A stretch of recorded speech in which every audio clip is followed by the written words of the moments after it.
Hello friends, स्वागत है आपका अपनी प्रज्ञा नोट्स एंड क्लासेस में। आज हम पढ़ने वाले हैं बाबा नागार्जुन की कविता कालिदास।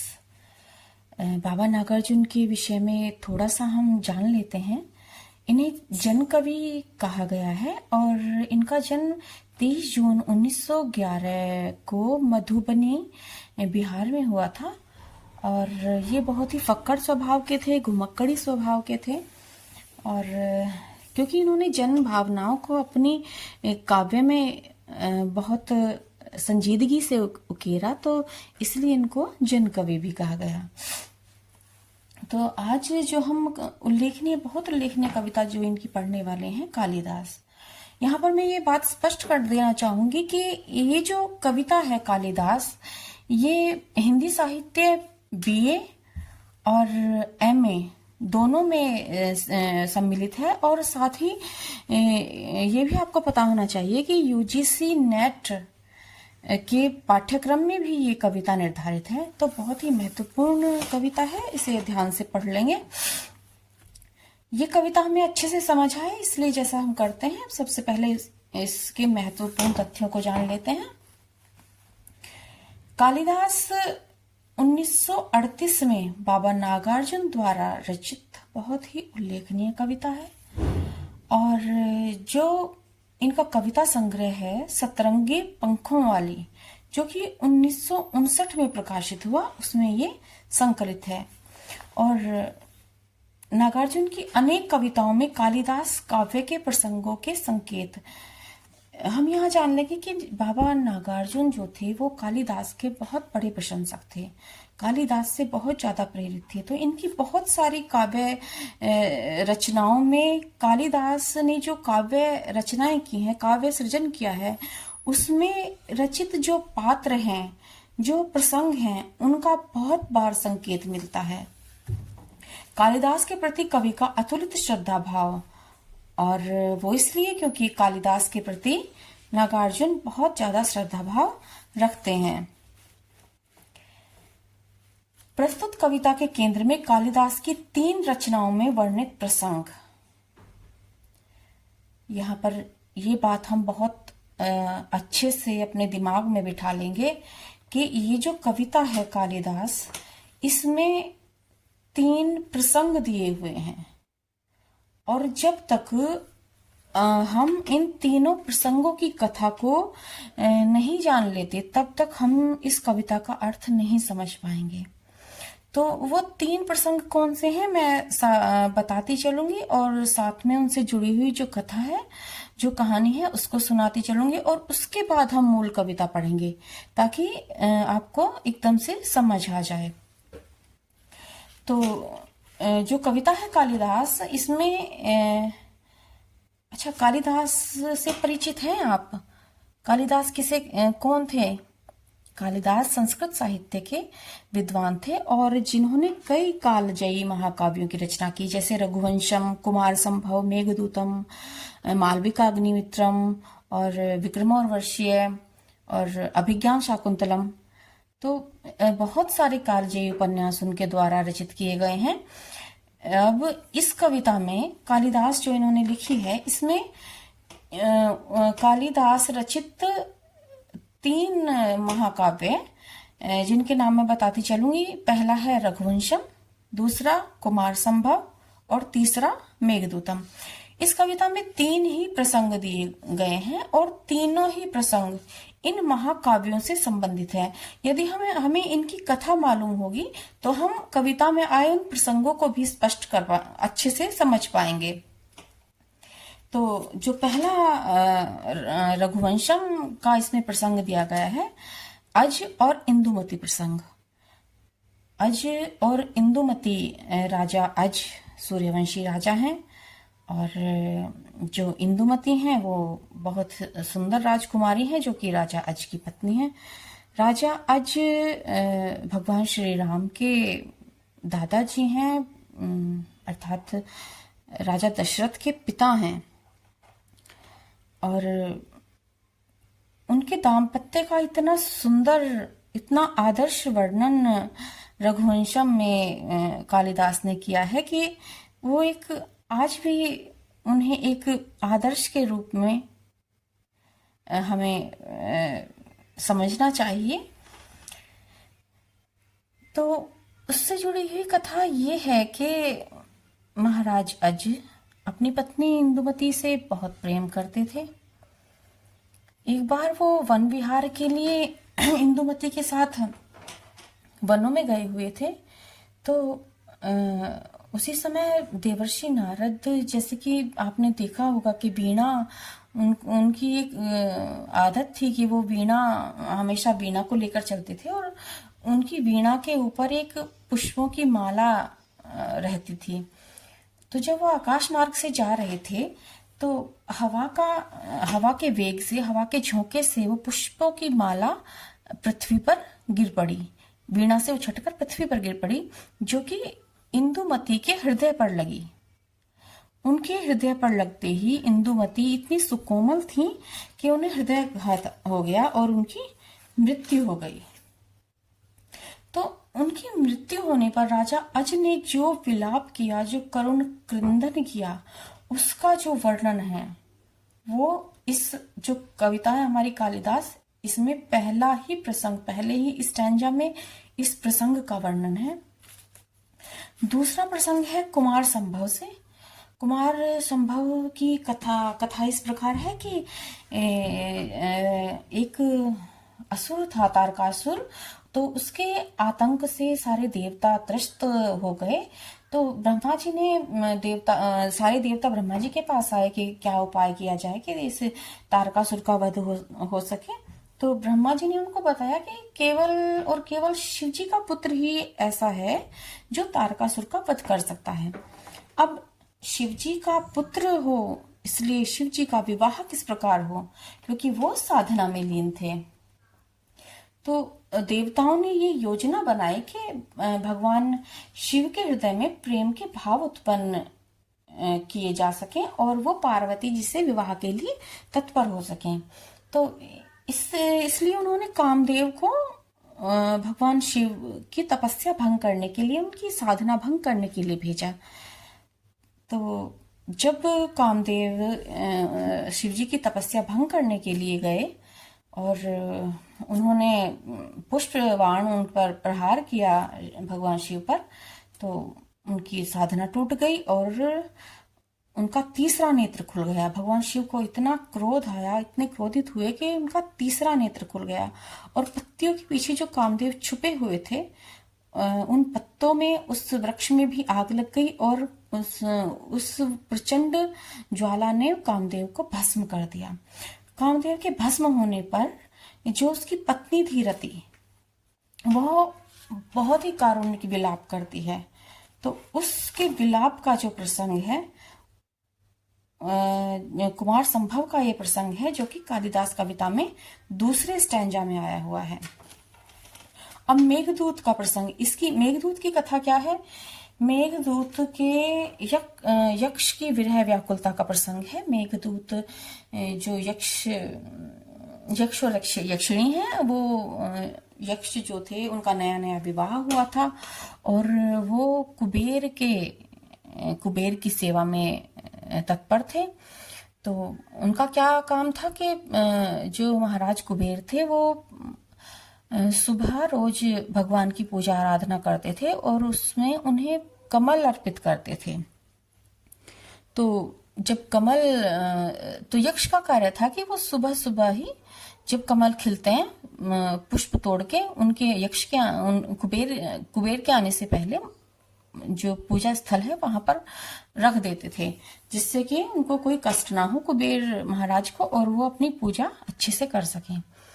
तो एक दिन उनको, यक्ष को ऐसे ही प्रमाद आ गया, आलस के वश हो गए। तो उन्होंने सोचा यदि मैं ये कमल के पुष्प रात में ही तोड़ के रख दूं और महाराज को कुछ पता भी नहीं चलेगा, और जो भले ही मैं सुबह देर से, मेरी आंख खुले, मैं देर से उठूं, लेकिन जब वो मंदिर में आएंगे तो उनको सारी व्यवस्था सही मिलेगी, वहां पे कमल रखे होंगे, तो उनकी पूजा में कोई व्यवधान नहीं आएगा और उनको कुछ भी पता नहीं चलेगा और इसमें कुछ भी गलत नहीं है, और मैं ये पुष्प ना रात में ही तोड़ के मंदिर में रख देता हूँ। तो यक्ष ने ऐसे ही किया कि रात को ही पुष्प तोड़ लिए कमल के और रख दिए मंदिर में। जब सुबह हुई, कुबेर महाराज मंदिर में पूजा के लिए गए तो उसी समय सूर्योदय हो रहा था। तो जब उदय होता है उस समय ही कमल खिलते हैं। तो सूर्योदय होने के कारण वो जो कमल मंदिर में रात को तोड़ के रखे गए थे, जो शाम को बंद हो गए थे, वो खुलने लगे। उनके खुलने से जो भ्रमर पहले दिन शाम को उनमें बंद हो गए थे, वो उनसे निकल निकल कर उड़ने लगे। ये सारा दृश्य देखकर महाराज कुबेर को सारी वस्तु स्थिति समझ आ गई और उन्होंने यक्ष को बुलाया और दंड दिया कि 1 वर्ष के लिए यक्ष को उनकी पत्नी से दूर भेज दिया 1 वर्ष के लिए। तो जिस पर्वत पर उनको भेजा था, वहां पर जब आषाढ़ का महीना आया तो उन्हें अपनी प्रियतमा की बहुत अधिक स्मरण हो आया, बहुत अधिक उसकी स्मृति में वो व्याकुल हुए। तो उन्होंने मेघों को दूत बनाकर अपने प्रिय के पास भेजा। तो उस प्रसंग को भी इसमें कालिदास में लिया गया है, जो कि तीसरा प्रसंग है।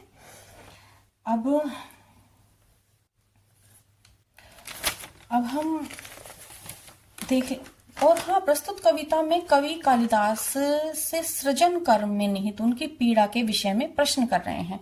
तो कालिदास ने जितना भी काव्य सृजन का कार्य किया है, नागार्जुन उनसे इन्हीं सारे प्रसंगों के विषय में, उनके जो काव्य सृजन का जो भावपूर्ण मर्मस्पर्शी जो उनका वर्णन है, उसी के विषय में प्रश्न कर रहे हैं।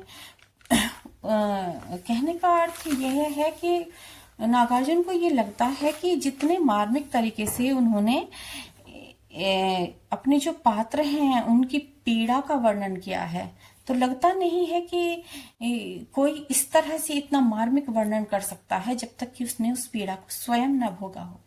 तो इसी बात को लक्षित करके इसी व्यंजना रूप में कालिदास नागार्जुन से बताते हैं। तो हम अब इस कविता में मूल रूप से जो पंक्तियां हैं इसको पढ़ लेते हैं, और उम्मीद है कि जहां जहां प्रसंग आते जाएंगे वो वहां पर आपको जो भी घटनाक्रम इसमें आया है वो सब स्पष्ट होता चला जाएगा। तो पढ़ना शुरू करते हैं। कालिदास सच सच बतलाना, इंदुमती के मृत्यु शोक से आज रोया या तुम रोए थे। कालिदास सच सच बतलाना। कवि पूछते हैं कि कालिदास सच बतलाना, इंदुमती इनके विषय में हम जान ही चुके हैं। इनके मृत्यु शोक से राजा अज रोए थे। तुम्हारी जो रचना है रघुवंशम, उसमें राजा अज के शोक का जो वर्णन है उसे पढ़कर ऐसा लगता है कि जैसे राजा अज नहीं, तुम स्वयं रोए थे। तो कालिदास सच सच बतलाना, तो ये वाला जो प्रसंग है हमारा, ये हो गया रघुवंशम से। और ये दूसरा है, ये कुमार संभव से है। इसके बारे में भी अभी समझते हैं हम। कुमार संभव, ये भगवान शिव और माता पार्वती वाला प्रसंग है, कामदेव रति का। तो नेक्स्ट स्टैंजा है, शिवजी की तीसरी आंख से निकली हुई महाज्वाला में घृत मिश्रित सूखी समिधा सम, कामदेव जब भस्म हो गया रति का क्रंदन सुन आंसू से, तुमने ही तो दृग धोए थे। कालिदास सच सच बतलाना, रति रोई या तुम रोए थे। भाषा ज्यादा क्लिष्ट नहीं है, समझ आ रही है वैसे तो, बस शब्दार्थ हम समझते चलेंगे। तो शिव जी की तीसरी आंख हम जानते हैं, उनके तीसरे नेत्र कहा गया है। महाज्वाला, अग्नि की ज्वाला, घृत मिश्रित सूखी समिधा, जो हवन की सूखी समिधा लकड़ी होती है और उसे सूखी समिधा कहा गया है। घृत मिश्रित यानी कि घी में मिली हुई। कामदेव के भस्म होने को कहा गया है, कामदेव के जल जाने को कहा गया है, भस्म हो गया। रति का क्रंदन सुना आंसू से, क्रंदन विलाप और अश्रु, तुमने ही तो दृग नेत्र धोए थे। कालिदास सच सच बतलाना, रति रोई या तुम रोए थे। तो जिस प्रकार शिवजी की आंख से निकली हुई महाज्वाला में जैसे जो यज्ञ की समिधा होती है, घृत मिश्रित सूखी समिधा होती है, वो अग्नि तुरंत प्रज्वलित होकर उसे भस्म कर देती है। उसी प्रकार कामदेव शिव जी के तीसरी आंख से जो ज्वाला निकली उसे उसमें आकर भस्म हो गया। और कामदेव के भस्म होने से जो उसकी पत्नी है रति, उसका क्रंदन सुनकर जो मर्म स्पर्शी तुमने उसका वर्णन किया, उसे देखकर ऐसा लगता है कि तुमने ही वो आंसू बहाए हैं। कालिदास, सच सच बताना कि वो आंसू वो रति का रुदन था या तुम्हारा स्वयं का रुदन था। व्यंजना ये है कि कालिदास इतनी मार्मिकता से अपने पात्रों की पीड़ा व्यक्त करते हैं कि लगता है कि ये इनके पात्रों की पीड़ा नहीं बल्कि स्वयं उन्हीं की पीड़ा है। वर्षा ऋतु की स्निग्ध भूमि का ये तीसरा प्रसंग आ गया है और ये है मेघदूतम से।